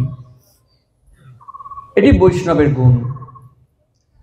যিনি মনে করেন যে আমি বিজ্ঞ, বুঝতে হবে তিনি একজন অহংকারী ব্যক্তি, তার মধ্যে বৈষ্ণবতা নেই। তাই কোনো বৈষ্ণব যদি নিজেকে অজ্ঞ ভাবেন, আমাদের বুঝতে হবে এটি তার দৈন্যতা। যেমন কুন্তী দেবী, যেন আমরা কখনো কুন্তী দেবীকে অজ্ঞ বলে না মনে করি। তিনি অত্যন্ত একজন বিচক্ষণা, বুদ্ধিমতী, উন্নত বৈষ্ণবী, কৃষ্ণকে বোঝবার পক্ষে ফিটেস্ট পার্সন, একদম উপযুক্ত ব্যক্তি।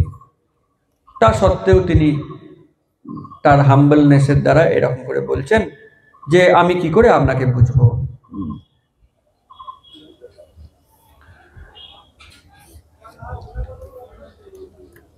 তো যখন বুঝতে পারছি না, তখন কি করণীয়? আশীর্বাদ চাইতে হবে যাতে বুঝতে পারি। বুঝতে পারছি না বলে কি হাল ছেড়ে দেবো? না, চেষ্টা করতে হবে। চেষ্টা কেমন করে করব? ভগবানের কৃপায়। আমাদের পথটা খুব সহজ। আমরা আমাদের সর্বোত্তম চেষ্টা করব, কিন্তু তার সঙ্গে এটাও জানবো ভগবানের কৃপা ছাড়া সফলতা আসবে না। তাহলে একদিকে আমাদের সর্বোচ্চ প্রচেষ্টা, অপরদিকে ভগবানের কৃপার প্রতি ভরসা। শিল প্রভুপাদ বারে বারে বলতেন, at every footstep we depend on the unconditional mercy of Lord Krishna. প্রত্যেক পদক্ষেপে আমরা তার অহৈতুকী করুণার উপর নির্ভরশীল। তার মানে এই নয় আমরা হাত পা গুটিয়ে অলস হয়ে বসে থাকব। আমরা চূড়ান্ত প্রচেষ্টা করব, সর্বোত্তম প্রচেষ্টা, কিন্তু তার সঙ্গে সঙ্গে ভগবানের করুণার উপর আমরা সম্পূর্ণ নির্ভর করে থাকব। তা কুন্তী দেবী বলছেন, আমি তো অজ্ঞ স্ত্রীলোক, আমি দার্শনিক নই, আমি বেদ পড়িনি, উপনিষদ পড়িনি, আমার কোনো সেভাবে শাস্ত্রীয় প্রশিক্ষণ নেই, তাই আমি তোমাকে বুঝতে পারি না। যখন বুঝতে পারি না, তখন আমার একটাই কাজ, আমি তোমাকে বারে বারে প্রণাম করি, প্রার্থনা করি এবং তোমার কৃপার উপর নির্ভর করি। তাই কুন্তী দেবী 21 নম্বর শ্লোকে আবার ভগবানকে প্রণাম নিবেদন করছেন, তার বিভিন্ন বৈশিষ্ট্য এবং তার বিভিন্ন যে পজিশন, স্থিতি, সেগুলিকে স্মরণ করে। এবং এই প্রণাম মন্ত্রটি আপনারা সবাই জানেন, কৃষ্ণায় বাসুদেবায় দেবকী নন্দনায় চ নন্দ গোপ কুমারায় গোবিন্দায় নমঃ নমঃ। এই প্রণাম মন্ত্রটি কুন্তী দেবীর দেওয়া। যখন আমরা কোনো মহান ভক্তের প্রণাম, স্তব, স্তুতি, প্রার্থনা এগুলি উচ্চারণ করি, ভগবান খুব খুশি হন। কারণ আমরা কি প্রার্থনা করবো বলুন? আমাদের কি যোগ্যতা আছে, আমাদের কি জ্ঞান আছে? কি বলতে কি বলে ফেলি, ভুলভাল বকি। বেটার হচ্ছে শুদ্ধ ভক্তদের কত প্রার্থনা রয়েছে ভাগবতে, সেগুলি মুখস্থ করে যদি আমরা সেগুলি বলি, ভগবান অত্যন্ত প্রসন্ন হন। তো এই কুন্তী দেবীর প্রণাম মন্ত্র ইস্কনের সবাই জানেন। এই প্রার্থনা আমরা নিত্য করে থাকি। এই প্রার্থনার মাধ্যমে কুন্তী দেবী ভগবানকে ভীষণভাবে আনন্দ দিলেন, কারণ ভগবানের প্রিয়জনদের নামকে জড়িয়ে যখন কোনো স্তব করা হয়, ভগবান আরো খুশি হন। ভগবানের স্বভাবটাই এরকম। ভগবান নিজেকে খুব একটা গুরুত্বপূর্ণ বলে মনে করেন না।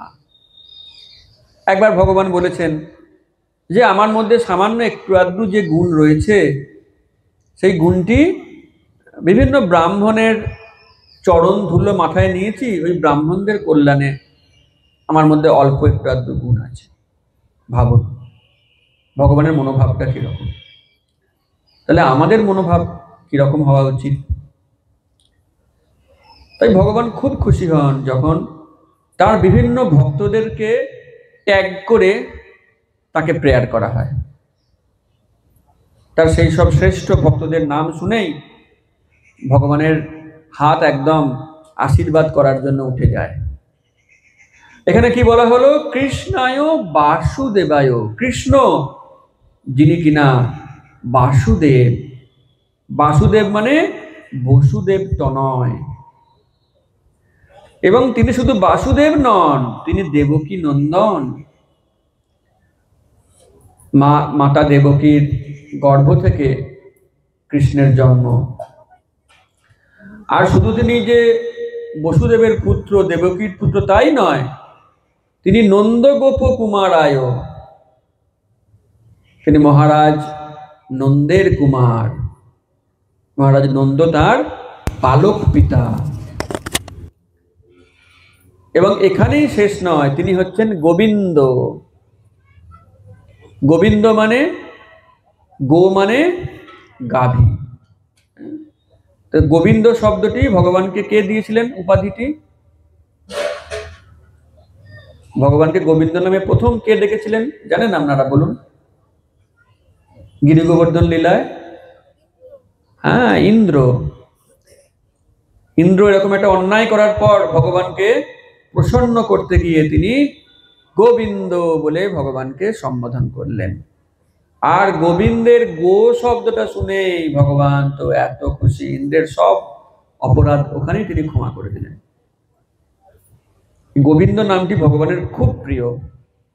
শাস্ত্রে এই গোবিন্দ নামের ব্যাপারে অনেক পুরাণে অনেক কাহিনী লেখা রয়েছে। তাই আমরা যদি কৃষ্ণকে গোবিন্দ বলে ডাকি, ভগবান খুব খুশি হন। এবং সেই শিক্ষা দিচ্ছেন কুন্তী দেবী। কৃষ্ণের তো অসংখ্য নাম, তিনি এখানে পার্টিকুলারলি গোবিন্দায় নমো নমঃ বললেন, কারণ উনি জানেন নিজের ভাইপোকে উনি বিলক্ষণ চেনেন। কোন খেলনায় কোন ভাইপো বেশি খুশি হবে, এটা পিসিমণি জানেন কিনা বলুন? আপনারা অনেকে তো পিসিমণি আছেন, অনেকে ভাইপোও আছে। তো পিসিমাসিরা তারা খুব ভালোই চেনে তাদের আদরের এই সকল আত্মীয়দের। তো কুন্তী দেবীও ভগবানের মনের কথা জানেন, তাই তিনি বলছেন নন্দ গোপ কুমারায় গোবিন্দায় নমো নমঃ। বসুদেব তনয় দেবকী নন্দন, গোপরাজ নন্দের পুত্র এবং গাভী ও ইন্দ্রিয় সমূহের আনন্দদাতা পরমেশ্বর কৃষ্ণকে আমি বারবার আমার সশ্রদ্ধ প্রণতি নিবেদন করি। ভগবানকে বুঝতে না পেরে কুন্তী দেবী ভগবানেরই শরণাপন্ন। আমি অজ্ঞ স্ত্রীলোক, আপনি দয়া করে আমাকে কৃপা করুন, যাতে আপনার আলোর দ্বারা আপনার মুখখানি আমি দেখতে পাই। আমরা সূর্যকে কিভাবে দেখি? কোন আলো দিয়ে দেখি? মোবাইল টর্চ দিয়ে? তাহলে হ্যালোজেন। সূর্যকে আমরা সূর্যের আলো দিয়ে দেখি। অন্য কোন আলো দিয়ে দেখবো বলুন? টর্চ দিয়ে দেখা যাবে কি? টর্চ মারলাম, সূর্যকে দেখা যাচ্ছে না। তেমনি ভগবানকে ভগবানের কৃপার আলো দিয়ে দেখতে হয়, নিজের যোগ্যতা দিয়ে ভগবানকে দেখা যায় না। আর ভগবানের কৃপার আলো কখন পাওয়া যায়, কিভাবে পাওয়া যায়? যখন আমরা ভগবানকে প্রার্থনা করি, তার প্রিয়জনদের নামকে জুড়ে যখন প্রার্থনা করি, তখন ভগবান খুব খুশি হন।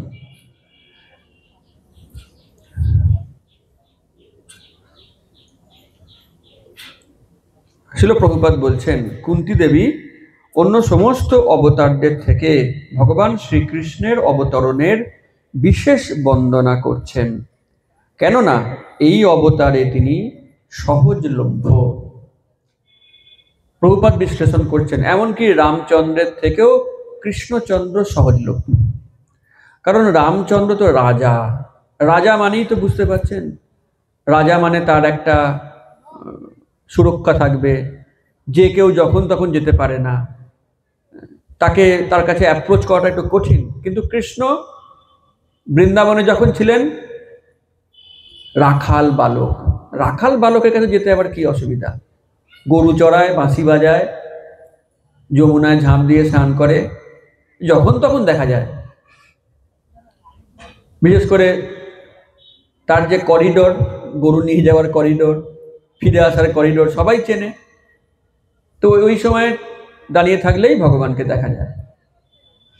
তো কৃষ্ণচন্দ্র এতই কৃপালু যে তিনি সকলকে দর্শন দিয়েছেন, সকলকে তিনি কৃপা করেছেন। কুন্তী দেবী খুব খুশি ভগবানের এই কৃপা বৎসলতা দেখে, তাই তিনি বিশেষ করে কৃষ্ণচন্দ্রকে এত বন্দনা করছেন।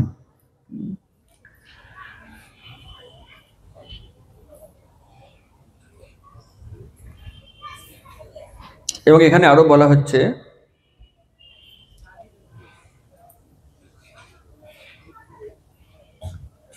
এই যে কুন্তী দেবী ভগবানকে গোবিন্দ বললেন, এই গোবিন্দ নামটার সঙ্গে কিন্তু দ্বারকার রাজা কৃষ্ণের কোনো মিল নেই, আছে কি?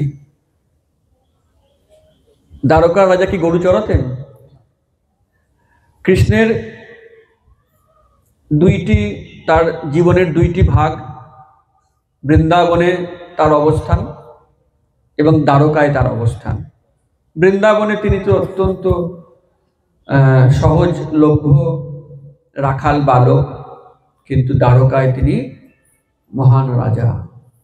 তার মাথায় রাজমুকুট, পরনে রাজ পোশাক, রাজরথ, রাজবাড়ি। তো সেখানে তার একটু অন্যরকম অবস্থান। কুন্তী দেবী তো এই রাজাকেই চেনেন। কুন্তী দেবী বাপের বাড়ির দ্বারকা, তিনি তো দ্বারকায় গিয়ে এই রাজা কৃষ্ণের সঙ্গে দেখা করতেন। তাহলে কুন্তী দেবী গোবিন্দ নামটি কেন উচ্চারণ করলেন? কারণ হচ্ছে, যদিও কুন্তী দেবী দ্বারকার সঙ্গে তার খুবই ঘনিষ্ঠ পরিচয়, কারণ সুরসেন তিনি কৃষ্ণের পিতা, তিনি কুন্তী দেবীরও জন্মদাতা পিতা, তারা একটা সময় দ্বারকাতেই থাকতেন। কিন্তু এই শ্লোক থেকে এটা বুঝতে পারা যাচ্ছে যে কুন্তী দেবী কোনো কোনো সময় বৃন্দাবনেও গিয়েছিলেন ছোট্ট কৃষ্ণকে দেখার জন্য। কারণ তারা তো প্রত্যেকেই আত্মীয়। কুন্তী জানতেন যে কৃষ্ণ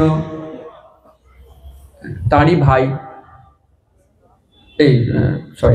কৃষ্ণ তারই ভাই বসুদেবের পুত্র।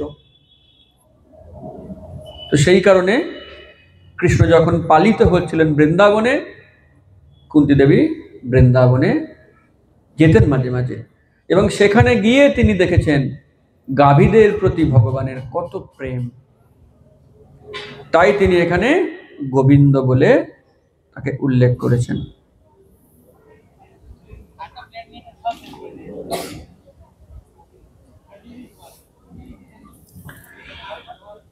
এখানেই কুন্তী দেবীর প্রণাম শেষ হলো না।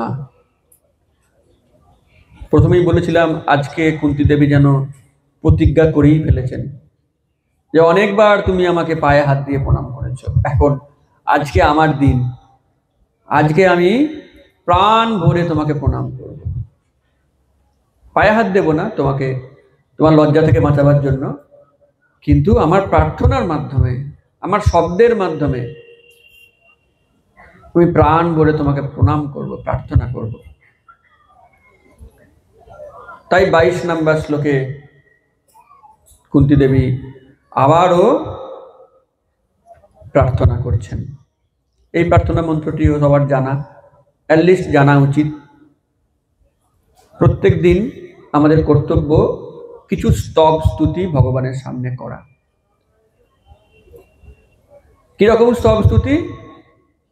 আমার নিজের লেখা, স্বরচিত না, ভগবানের প্রিয়জনদের লেখা বা প্রিয়জনদের বলা, সেই স্তব স্তুতিগুলো আমাদের করা উচিত। তার মধ্যে এখন আমরা যে শ্লোকটি পড়ব 1:8-22, এটিও খুব গুরুত্বপূর্ণ। নম পঙ্কজ নাভায় নম পঙ্কজ মালিনে নম পঙ্কজ নেত্রায় নমস্তে পঙ্কজাগ্রয়ে। অনুবাদ: হে পরমেশ্বর, তোমার উদর কেন্দ্রের নাভিদেশ পদ্ম সদৃশ আবর্তে চিহ্নিত। গলদেশে পদ্মের মালা নিয়ত শোভিত। তোমার দৃষ্টিপাত পদ্মের মতো স্নিগ্ধ এবং পাদোদ্বয় পদ্ম চিহ্ন অঙ্কিত। তোমাকে আমার সশ্রদ্ধ প্রণতি নিবেদন করি। ভগবানের সঙ্গে বারে বারে পঙ্কজ বা পদ্মের তুলনা করা হচ্ছে। এত ফুল থাকতে পদ্মের কথা কেন? পদ্ম ফুল নিশ্চয়ই খুব ভালো, কিন্তু আরো তো অনেক ভালো ফুল আছে। আবার কেউ কেউ বলতে পারে এই ভাগবতমে কোনো একটা পার্টিকুলার দলের কথা প্রচার করা হচ্ছে, পদ্ম ফুল বলতেও ভয় লাগে, বেশি পদ্ম ফুলের কথা বলা যাবে না। এখন যদি ব্যাসদেব বলে থাকেন, আমি কি করতে পারি? যদি কুন্তী দেবী বলে থাকেন, আমি জানি না কুন্তী দেবী কাকে ভোট দিতেন, এখন উনি বলেছেন, আমরা জাস্ট রিপিট করছি। তো এত পদ্ম ফুলের প্রতি আসক্তি কেন? গোলাপ ফুল কি নেই? হ্যাঁ, রজনীগন্ধা নেই? গন্ধরাজ নেই? এর একটা কারণ আছে। দেখুন, এই জড় জগৎ ব্রহ্মার ডিজাইন। কেমন? আমাদের সমস্ত জড় সৃষ্টিতে অনন্ত কোটি ব্রহ্মাণ্ড আছে। বিভিন্ন ব্রহ্মাণ্ডের জন্য একজন করে পার্টিকুলার ব্রহ্মা আছেন। প্রতিটি ব্রহ্মাণ্ডের ডিজাইন সেই ব্রহ্মাণ্ডের যিনি ব্রহ্মা তিনি করেছেন। যেমন আমাদের ব্রহ্মাণ্ডে 14খানা লোক, 14খানা লোকের ডিজাইন, আমাদের যে 84 লক্ষ চেতনার প্রজন্ম আছে, স্পেসিস আছে, তাদের ডিজাইন সব ব্রহ্মা করেছেন। ফল, ফুল, পাখি, পশু, মানুষ, এই সব ডিজাইন ব্রহ্মা করেছেন। তো ব্রহ্মা তো একজন শক্তিশালী জীব। তো ব্রহ্মার ডিজাইনে ভগবান সন্তুষ্ট হতে পারেন, নাও পারেন। তো ব্রহ্মার ডিজাইনের বাইরে কি আছে এই জড়জগতে?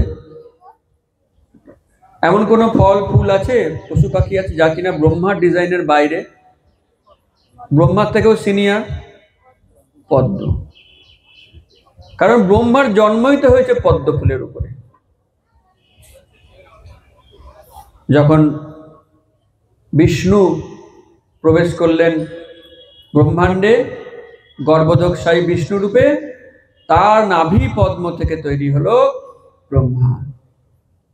তাহলে পদ্মের জন্ম ব্রহ্মারও আগে। অর্থাৎ আমরা ধরতেই পারি যে পদ্ম বিষ্ণু দ্বারা সৃষ্ট। এটি কোনো জাগতিক বিষয় নয়, জড় বিষয় নয়। অতএব ভগবানের খুব প্রিয় হচ্ছে পদ্ম, আর তাই বারে বারে পদ্মের সঙ্গে তুলনা করা হয় ভগবানের বিভিন্ন অঙ্গে। আমরা যখন ভগবানকে মহিমান্বিত করি, গ্লোরিফাই করি, তখন আমরা জেনারেলি আমাদের নিয়মটা হচ্ছে চরণ থেকে শুরু করে আস্তে আস্তে আস্তে আস্তে আমরা মাথার দিকে যাই। যখন ভগবানের মন্দিরে আমরা যাব, ইস্কন মন্দিরে যাব, তখন ভগবানকে দর্শন করার একটা পদ্ধতি আছে, পদ্ধতি মেনে কাজ করতে হবে, তা না হলে পূর্ণ উপকার পাওয়া যাবে না। প্রথমেই কিন্তু ভগবানকে দর্শন করা যায় না।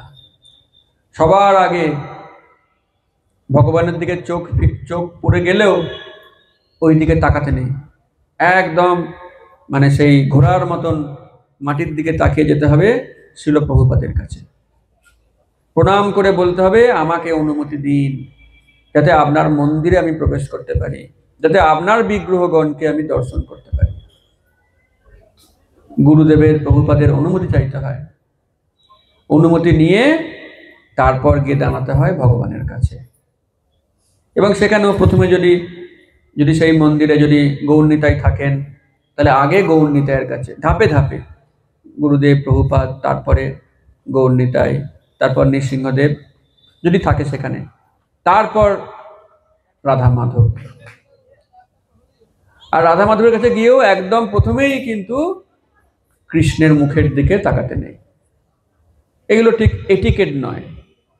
তাকালে কেউ বারণ করবে না, পুলিশ ধরবে না, কিন্তু এতে ভগবানকে সম্পূর্ণ সন্তুষ্ট করা যায় না। আগে শ্রীমতী রাধারানীকে প্রণাম করে তারপর ভগবানের চরণ দেখতে হয়, তারপর আস্তে আস্তে ভগবানের হাঁটু, ভগবানের নাভি, বক্ষ, স্কন্ধ, তারপরে তার মুখচন্দ্র। ঠিক যেরকম শ্রীমদ্ ভাগবতমের প্রথম এবং দ্বিতীয় স্কন্ধ হচ্ছে চরণদ্বয়। ভাগবতম লাভ দিয়ে দশম স্কন্ধ পড়তে নেই, প্রথম থেকে 1, 2, 3, 4 করে আস্তে আস্তে উঠতে হয়। ভগবানের মুখপদ্ম হচ্ছে দশম স্কন্ধ, আর চরণদ্বয় হচ্ছে প্রথম ও দ্বিতীয় স্কন্ধ। তো যাই হোক, আমরা যখন ভগবানকে প্রণাম করব, আমাদের চরণ থেকে আস্তে আস্তে আস্তে আস্তে উঠতে হয়। কিন্তু কুন্তী দেবী কি করলেন?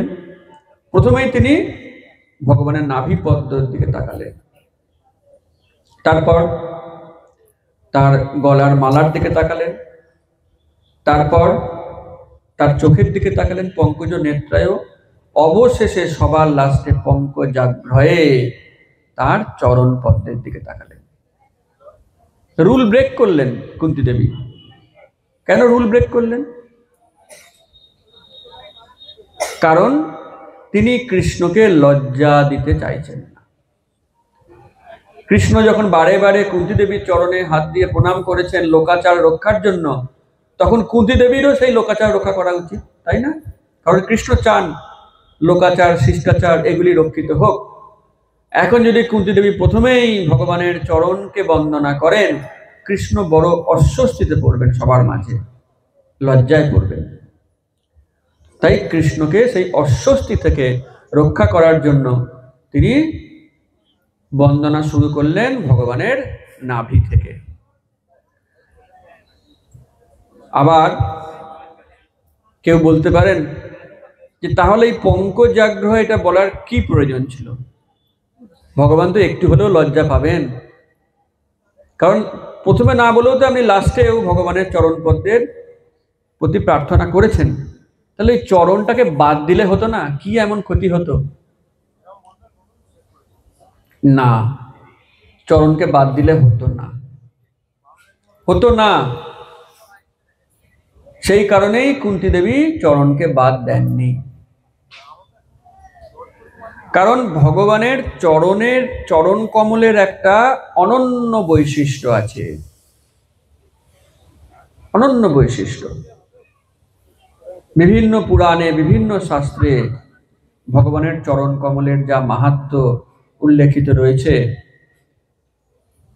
তো সেগুলো পড়লে আমরা বুঝতে পারি যে চরণ কমলকে বাদ দিয়ে ভগবানের দর্শন করা যায় না। ভগবানের চরণ কমল হচ্ছে কৃপার সমুদ্র। সমুদ্র যদি আমরা ধরুন নিজেরা চোখ বন্ধ করে চিন্তা করি, ভগবানের চরণ কমল দুটো চিন্তা করার সঙ্গে সঙ্গে আমাদের হৃদয়ে আনন্দ হয় কিনা বলুন? কারণ ওইটাই তো আমাদের আলটিমেট ডেস্টিনেশন। অন্তিম গন্তব্য হচ্ছে ওই চরণ কমলের এক টুকরো ধুলো হওয়ার চেষ্টা করা। এটাই আমাদের জীবনের সব থেকে বড় বাসনা। ভক্ত আর কিছু চায় না, ভক্ত চায় ওই রাঙা চরণে এক কণা ধুলো রূপে স্থান পেতে। এর বেশি কিছু চাইবার যোগ্যতা আমাদের নেই। তাই সেই চরণ কমলকে বাদ দিয়ে কোনো কিছু হয় না। মহাভারতে স্বয়ং ব্যাসদেব লিখেছেন যে আমরা যদি একবার এই চরণ কমলকে দর্শন করি, সেটি হচ্ছে 10টি অশ্বমেধ যজ্ঞ করার সমান ফলদায়ী। হরি বল। 10টি অশ্বমেধ যজ্ঞ, একটা অশ্বমেধ যজ্ঞ করতে গিয়ে একজন রাজার সারা জীবন কেটে যায়। এরকম 10খানা অশ্বমেধ যজ্ঞের ফল পাবেন একবার ভগবানের চরণ দর্শন করলে। অথচ দেখুন, শিল প্রভুপাদের করুণায় আমরা ভগবানের চরণ কতবার দর্শন করছি। প্রভুপাদ না এলে গোটা পৃথিবী জুড়ে এত কৃষ্ণ মন্দির কে করতো?